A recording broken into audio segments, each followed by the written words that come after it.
वैसे मैं आयोजकों से ये पूछना चाहती हूँ, भाई मुझे बुलाया क्यों है? सुधांशु जी के बोलने के बाद कुछ और कहने सुनने बोलने का मतलब ही नहीं रह जाता। उनको सुनने के बाद बोलने की हिम्मत, क्षमता दोनों खत्म हो जाती है। क्षीण भीण जैसे वो उनके शब्दों में कहे ना, वो पूरी पावर खींच लेते हैं। तो केवल सुन लें अच्छे से, हम वही एकमात्र शक्ति उनके सामने बचती है। एक बार जोरदार तालियां भाई सुधांशु जी के लिए, जो कि मुझे लगता है कि भारत के सबसे अमीर लोगों में से हैं। अमीर यानी ज्ञान का भंडार, शब्दों का भंडार, और जिस शक्ति के साथ, जिस साहस के साथ आप अपने विचारों का प्रयोग करते हैं दिल्ली में, देश में, हम सबको उन पे बहुत ज़्यादा गर्व है। मैं उनको बधाई देती हूँ उनके इस पूरे, जिस तरीके से वो ज्ञान की लो भारतवर्ष में जला करके रखते हैं।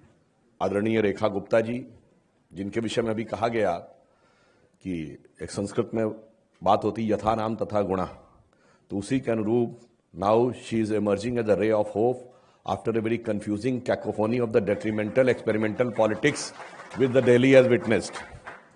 क्योंकि लगभग 10 वर्षों में दिल्ली ने देखा कि प्रयोगधर्मी राजनीति कितनी खतरनाक हो सकती है। मुझे लगता है उसके बाद एक सुखद अनुभूति दिल्ली को कराने का जो अनुभव है वो रेखा जी के शासनकाल में दिखाई पड़ रहा है। विपुल शाह जी, सुदीप्तो सेन जी, मोनिका जी, श्रीधरन जी और नंद कुमार जी, जो प्रज्ञा प्रवाह के संयोजक हैं, आदरणीय नंद कुमार जी, जिनसे मेरा बहुत लंबे समय से बड़ा निकट का संबंध रहा। आज हम जिस विषय के ऊपर बात करने को एकत्र हुए, द रियल केरला स्टोरी, मैं थोड़ा सा इस विषय पे कहना चाहूंगा। When we talk about the real Kerala story, we should try to understand what was the real role of Kerala in Indian context, on the Indian society and the Indian history. Kerala वो राज्य है जिसके विषय में भी मोनिका जी ने कहा कि भगवान परशुराम ने फरसा फेंका, उसके बाद माना जाता है कि समुद्र पीछे हटा और वो क्रिएट हुआ। तो मेरा मानना है आज कम से कम अगर जियोलॉजिकल डाटा और ओशियोनोग्राफिक डाटा निकाल कर यह कैलकुलेट किया जाए कि when the ocean receded and the land emerged, तो इससे दो में से एक बात तो कम से कम माननी पड़ेगी, either our civilisation is that much old, और even if somebody wants to say that it was not that much old, then we were knowing that this thing happened. तो आइदर हमारी हिस्टोरिकल सुप्रीमेसी मानिए या scientific supremacy मानिए, मगर दोनों ही बातों को डिस्टॉर्ट कर दिया जाता है और कभी आपको बताने नहीं आ जाता है कि why the Kerala is called God's own country. And it's not just the word of God emerge from here. Kerala के एक छोटे से गांव से आदि शंकराचार्य निकलते हैं, और शंकराचार्य जी का मंदिर कहां? कश्मीर में। उनकी समाधि कहां? केदारनाथ में। और धर्म की ध्वजा दक्षिण से उत्तर की तरफ गई है। आदरणीय नंद कुमार जी यहां बैठे हुए, प्रज्ञा प्रवाह यदि हुआ है धर्म का तो केरल से उत्तर की तरफ हुआ है। It's not reverse which is being told कि नॉर्थ से साउथ गए थे लोग जीतने के लिए। नहीं साहब, धर्म की विजय दक्षिण से उत्तर की तरफ हुई थी, और वो आदि शंकराचार्य जी ने केरल से प्रारंभ किया था। और सिर्फ इतना ही नहीं है, if anybody talks about the concept of trusteeship in ruling, कहते हैं ना कि पार्लियामेंट इसलिए है कि you should not consider you as a owner of an executor of the government, you are just the trustee. तो उसका सबसे पहले उल्लेख मिलता है कि त्रावणकोर के महाराजा क्या मानते थे कि श्री पद्मनाभ स्वामी यहां के शासक हैं, मैं तो सिर्फ सेवक हूं। If the first concept of trusteeship is there which the Western want to proclaim for their own, it is also there in Kerala. एक पद्मनाभ मेनन की बुक है हिस्ट्री ऑफ केरला, जिसमें वो कहते हैं कि जब जेमरिन राजाओं और पुर्तगीज के बीच में संधि वार्ता खत्म हो गई, फेल्ड हो गई, and it was decided that the war will be there, तो Zamorin kings of Kerala has sent a set of rules to Portuguese कि नंबर 1, वॉर जो होगी वो बाहर किसी मैदान में होगी, उसका आम पब्लिक से कोई लेना देना नहीं होगा। जब भी वॉर होगी तो हम पहले ड्रम बजाएंगे, नगाड़ा बजाएंगे। जब आप रिवर्स में ड्रम बजा देंगे उसके बाद हम अटैक करेंगे।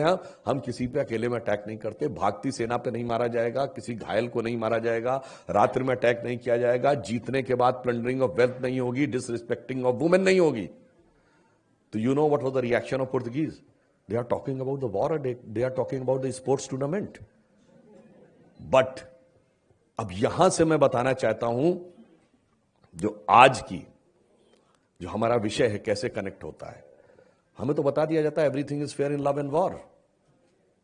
It's not true. If everything was in Indian context, it was never everything fair in war and never everything fair in love.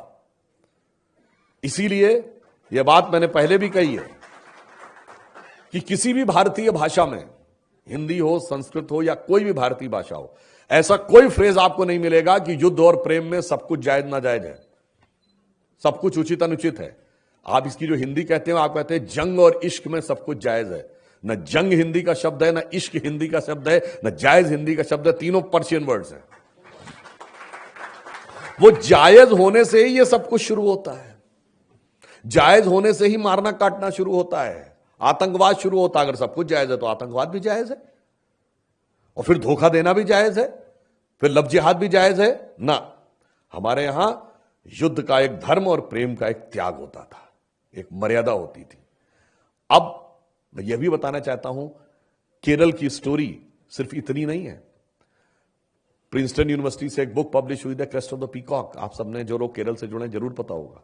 उसमें मैथमेटिकल फॉर्मुलेशन, कैलकुलस के जो वेस्ट ने खोजे। मैनचेस्टर यूनिवर्सिटी ने भी अपनी रिसर्च में इस बात को माना कि जो न्यूटन ने कैलकुलस खोजा, उससे कम से कम 250-300 साल पहले का माधव सारणी में written documented Kerala school of mathematics में अवेलेबल है। And now they officially accept कि there possibility can not be ruled out. क्योंकि अगर हमारे क्रिश्चियन मिशनरीज वाले लोग कहते हैं कि साहब केरल में आना जाना था, तो the possibility can not be ruled out कि यहां से वहां गया हो, then they understood and then they formulated all those things. तो नॉलेज के लिए भी एक अलग स्थिति है, how the country gets connected. आप गुरुवयूर के मंदिर में जाइए, वहां भगवान कृष्ण की मूर्ति है। तो जिस क्षण आप वहां पर अपना श्रद्धा का भाव अर्पित करते हैं, तो आपका वही श्रद्धा का भाव मथुरा में भी जुड़ जाता है, वृंदावन में भी जुड़ जाता है, और द्वारिका में भी जुड़ जाता है, और जगन्नाथपुरी में भी जुड़ जाता है, जहां आज रथ यात्रा आजकल चल रही है। अर्थात how the country gets connected, यह हमें समझने की जरूरत है। अब आज का जो केरल बना, how this things started, we have to look. चूंकि मैं राजनीतिक दल का प्रवक्ता भी हूं, तो मैं जरा इसका पॉलिटिकल जेनेसिस भी समझिए। When we got independence, ये कहा जाता ना कि अंग्रेजों ने हमें शिक्षा दी, पर सबसे हाईएस्ट रेट ऑफ लिटरेसी कहां थी? स्टेट ऑफ ट्रावनकोर में 47%। जब पूरे देश में क्या थी? 11%, 12%।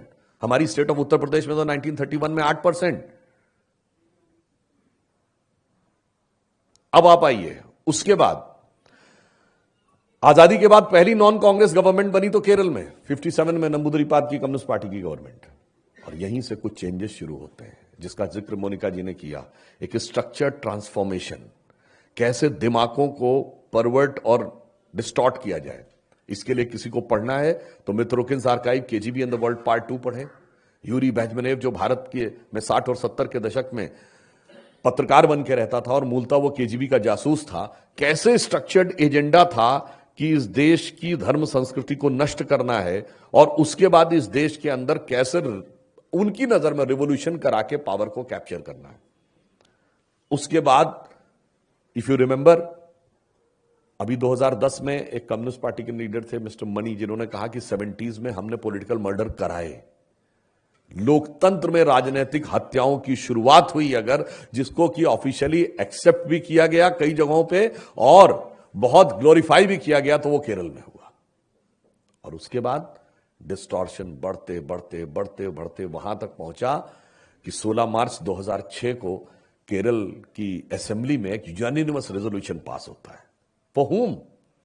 इन favour of Abdul Nasir Madani, who was a prime accused in 1998 Coimbatore blast, कि वो तमिलनाडु की जेल में बंद है, उसे रिलीज कर दिया जाए। और 117 out of 117 MLAs, all communist, all Congress voted in favor. This is the only example in the history of the country in which a constitutional apparatus has been used to defend the terrorism. फिर इतना ही नहीं होता है, फिर आगे कहानी और बढ़ती है। 2013 में मल्लापुरम की डिस्ट्रिक्ट काउंसिल एक प्रस्ताव पारित करती है कि since it has become a Muslim dominated district, तो यहां पर सभी लड़कियों की शादी की एज जो कॉन्स्टिट्यूशनली 18 साल थी भारत में, वो 16 कर दी जाए। Not only for Muslims. For Muslims, it is having no problem. Even you can marry a 9-year-old girl. But for all the communities, and to the surprise and the agony of the constitution, that this was accepted by the Kerala government in May 2013. At the time, it was led by UDF, Congress. And after BJP has made it a big issue, then they withdrew the order next month, that is June 2024, and said it will not affect retrospectively. और फिर जो एक दुष्प्रचार किया जाता है as if कि love जिहाद शब्द जो है वो कोई संघ परिवार और भाजपा ने शुरू किया, तो 25 जुलाई 2010 को वीएस अच्युतानंदन जो कि कम्युनिस्ट पार्टी के सीएम थे, उन्होंने सबसे पहले लव जिहाद शब्द का प्रयोग किया। उमन चांडी ने 25 जून 2012 को, वो कांग्रेस पार्टी के चीफ मिनिस्टर थे, फ्लोर ऑफ द हाउस के ऊपर जिहाद, लव जिहाद का पूरा डिटेल दिया। शहनशाह versus state of Kerala case में 9 दिसंबर 2009 को जो हाई कोर्ट ने जजमेंट दिया, उसमें ये वर्ड लिखा हुआ है कि it seems that a project like Romeo jihad and love jihad is been operating which is systematically converting the non Muslim girls into Islam.